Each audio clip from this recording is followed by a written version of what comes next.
നാട്ടുകാരെ, welcome back to അൺപോളോഗ്രഫി. ഇതാ ഞാൻ കുളിച്ച് റെഡിയായി സൺസ്ക്രീനിൽ പൊതിഞ്ഞ് പോയിക്കൊണ്ടിരിക്കുന്നത് ബ്രേക്ക്ഫാസ്റ്റ് കഴിക്കാനാണ്. 3 Cliffs കോഫി ഷോപ്പിൽ പോയിട്ട് ബ്രേക്ക്ഫാസ്റ്റ് കഴിക്കാൻ. അപ്പോൾ ഇത് എൻ്റെ ഫേവറേറ്റ് ഒരു കോഫി ഷോപ്പാണ്. പണ്ട് ഞാൻ ഇതിൻ്റെ ഒരു 10 മിനിറ്റ് ദൂരെയായിരുന്നു താമസിച്ചുകൊണ്ടിരുന്നത്.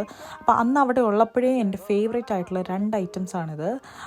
അത് ഡാനിയിൽ ഓർഡർ ചെയ്തിരിക്കുന്ന ചോക്ലേറ്റ് ലോഗ്, ഇത് സിനമൺ കേക്ക്. സിനമൺ കേക്ക് എൻ്റെ ഫേവറേറ്റ് സാധനമാണ്. ഇവിടെ വന്നേ പിന്നെ എൻ്റെ ഫേവറേറ്റ് ആയൊരു കേക്കാണ്. ഇപ്പം ഞാൻ ഷുഗർ കട്ടിലാണെങ്കിലും ആ ദിവസം ഞാൻ ഷുഗർ കട്ടിലായിരുന്നില്ല. അതാ ചോക്ലേറ്റ് ലോഗ് കുത്തിക്കയറ്റിക്കൊണ്ടിരിക്കുകയാണ്. ഇത് കുത്തിക്കയറ്റിയതിന് ശേഷം കുറച്ച് ചായ, അതും മധുരമില്ലാത്ത ചായ കുടിച്ച അന്തസ്. പിന്നെ ഡാനിയിൽ ഓർഡർ ചെയ്തത് നോൺ വെജ് ഫുൾ ബ്രേക്ക്ഫാസ്റ്റ് ആയിരുന്നു. അതിൽ ബേക്കണും സോസേജൊക്കെ വരുന്ന ഫുൾ ബ്രേക്ക്ഫാസ്റ്റ്. ഞാൻ വെജിറ്റേറിയൻ ബ്രേക്ക്ഫാസ്റ്റാണ് ഓർഡർ ചെയ്തത്. അതിൽ സ്ക്രാമ്പിൾഡ് എഗ്സും ഗ്ലാമർഗൻ സോസേജാണ് മെയിൻ ഐറ്റം. അപ്പോൾ ഈ ഗ്ലാമർഗൻ സോസേജ് എന്ന് പറഞ്ഞാൽ വെജിറ്റബിൾസ് ഒക്കെ വെച്ച് ഉണ്ടാക്കുന്ന ഒരു സോസേജാണ്. എനിക്കത് ഭയങ്കര ഇഷ്ടമാണ്. ഇത് കിട്ടാൻ വേണ്ടിയിട്ടാണ് ഞാൻ വെജിറ്റേറിയൻ ഓപ്ഷനായിട്ട് പോകുന്നത്. പിന്നെ ബാക്കി ഉണ്ടായിരുന്ന ടൊമാറ്റോ മാത്രമാണ്. അപ്പോൾ അത്രയ്ക്കുള്ളൂ.